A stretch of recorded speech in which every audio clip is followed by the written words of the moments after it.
President Trump promised the largest mass deportation effort in the country's history. And as the Homeland Security Department works to deport more people, immigrants with legal status or no criminal history are also being detained and deported. We talked with 3 people affected by the changes: a Canadian who tried to renew her visa, the husband of a Peruvian immigrant who's being detained in Louisiana, and a graduate student currently being targeted for deportation. Here's what they told us. My name is Jasmine Mooney, and I am from Canada. My name is Mamadou Tal. I'm from the UK and the Gambia, and I am a PhD candidate in the Department of Africana Studies at Cornell. Bradley Bartell. I live in central Wisconsin. Sylvia Munoz, she was detained February 15th, roughly 1 p.m. or so. We were coming back from our honeymoon in Puerto Rico. The agents at the airport in San Juan were asking everybody if they were American citizens or not. That's when they pulled her to the side, starting asking questions like, hey, this is my wife of American citizen, and, do you have this form on you? Do you have this form on you? And no, we didn't. I was detained on March 3rd. I was in detention for a total of 12 days before they released me. Everything in that place is meant to break you. From being put in cells that are absolutely freezing cold with no blankets. The first 48 hours I slept on the mat on concrete with no blankets, no pillows. They gave me this aluminum foil thing that you wrap around your body like a dead body. First, we filed injunction against the Trump administration. Then, law enforcement agencies are seen at my residence. Then my counsel received an email that I am to surrender to ICE custody, and then my visa is revoked.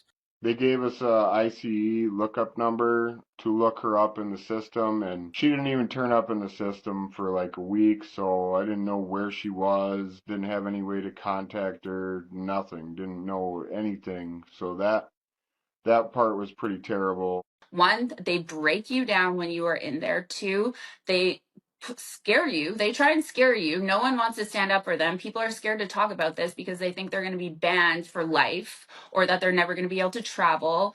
And everything is a scare tactic. They do not want this getting out. What we're seeing now is a worrying trend, first and foremost, of people being essentially abducted and kidnapped throughout the country. Young scholars, graduate students, graduates are being abducted and kidnapped and taken to unknown locations. I've not been convicted of a crime, alleged of any crime, or arrested. I've only expressed my what should be First Amendment protected activity. Especially with no criminal history and having come here being documented, I believe that kind of thing should be forgiven as it has in the past. Historically, people that have overstayed their visa, that kind of thing has been forgiven by the courts. One person asked me if she were to be deported, what would I do? And I'd seriously be considering becoming a Peruvian citizen and just leaving America. I'm not going to let it jade me because I love America still. I love my friends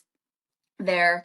I just am still extremely confused about what is actually happening and these processes, and it does not have to be this way. There has to be a better system. I feel hunted and persecuted, and it seems like the president, the executive, has taken on these law enforcement agencies as his own personal police. What Trump administration is doing via the executive orders and by these actions is sending a clear message. If you are in this country and you are in a precarious visa situation, you can be deported. Not for any crime, not for any action that's illegal, but purely based on what you say and whether that is critical of the US foreign policy or the state of Israel. Laura Barron-Lopez has been following their stories and the Trump administration's efforts to restrict legal immigration and joins us now. So, Laura, first, our thanks to you and the team for bringing us those stories. It was incredible. So those 3 people that you spoke with, where are they now? Yeah, great work to our producers there as well. And so Mamadou is, his location is unknown because he is trying to avoid ICE detention. Jasmine Mooney is back in Canada facing a 5-year ban to the United States. And Bradley Bartell is essentially waiting for his wife's day in court. He voted for President Trump and said that despite all of this, he does not regret that vote. This week, the Trump administration also stepped up their efforts to strip some students of legal status. They claim that some of these people are sympathetic to terrorist groups like Hamas. And of course, there's that case of Mahmoud Khalil. There was a hearing today. What's the latest? There was a hearing, and we should remind our viewers that Mahmoud Khalil is a green card holder, Columbia student, and a pro-Palestinian activist. So that hearing today was about jurisdiction.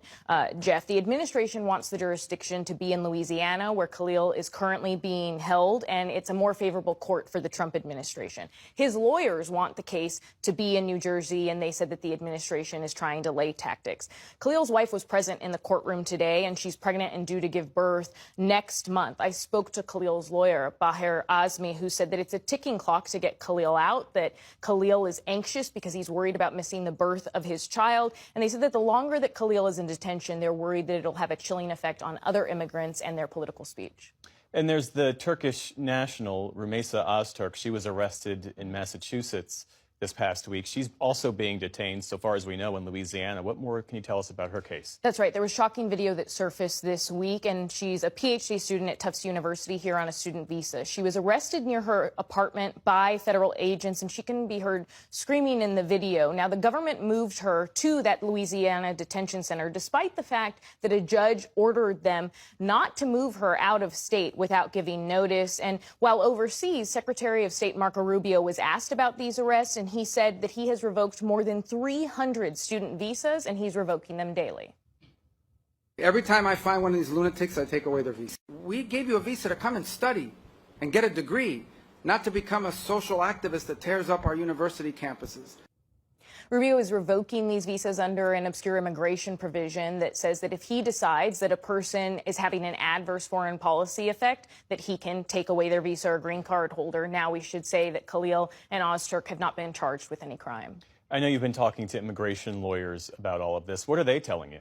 So a longtime immigration lawyer that I spoke to said that they believe that the end goal here is to essentially scare enough legal immigrants to self-deport, to drive up those deportation numbers that the president wants. Now, in cases like Öztürk's, the Tufts student who was arrested in the street, some immigration lawyers say that Trey Poppet and I talked to said that federal agents have to produce a warrant when they're attempting to arrest you, that the person being arrested doesn't necessarily have to answer any questions, but they're advised not to resist arrest. Now, earlier, I also spoke to Jennifer Babai. She is the legal services director with Los Americas, and I began by asking her what she's been hearing from families, especially parents that are fearful that they could be detained and separated from their children. What we're advising these individuals is to prepare legal documents so that there is a legal custodian who can come in and take care of their children in the short term should they be detained.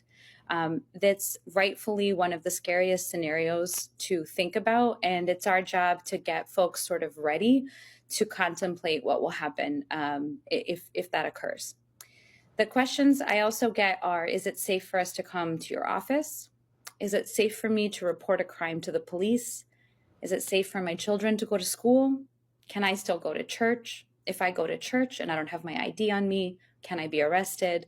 The community is afraid and also at the same time trying to understand how to be law-abiding. If an immigrant is stopped by ICE, what rights do they have? So our Fourth and Fifth Amendments enshrined in the Constitution protect everyone who's in U.S. territory. And so part of Las Americas' work and the work of our partners is walking folks through those kinds of scenarios on how do you determine if you are under arrest, and what are your rights and privileges depending on where you are. The safest and the place that you're most protected is always when you are at home or somewhere that's a private premises with a closed door. If an officer shows up at your door, you are allowed to ask to see a warrant. And if there is a judicial warrant, then at that point we walk folks through the fact that they are required under law to open the door and to allow for an inspection. If someone is adjusting their immigration status, are you advising that they not leave the U.S. at this time? In general, we are receiving that question by a multitude of clients. People are very nervous, even once they have adjusted status. I have folks who have been a lawful permanent resident for more than 5 years, and they have the same question. Can I leave? Can I visit my family in Mexico? Can I go on vacation with my children? In each scenario, we walk folks through, these are your rights. And the rights, of course, of a lawful permanent resident is that you can travel within limitations and within a certain timeline. But we also have to share with folks the patterns we're seeing. There are many individuals that have been reported in the news who are green card holders who have been detained because of exercising their First Amendment rights. And it's my job as an attorney to advise folks of the risks. But at the end of the day, we don't make those decisions for them. We inform folks, and then it's up to them to weigh the risks, weigh the benefits, and make that decision for themselves. Jennifer Babai of Las Americas, thank you for your time. Thank you.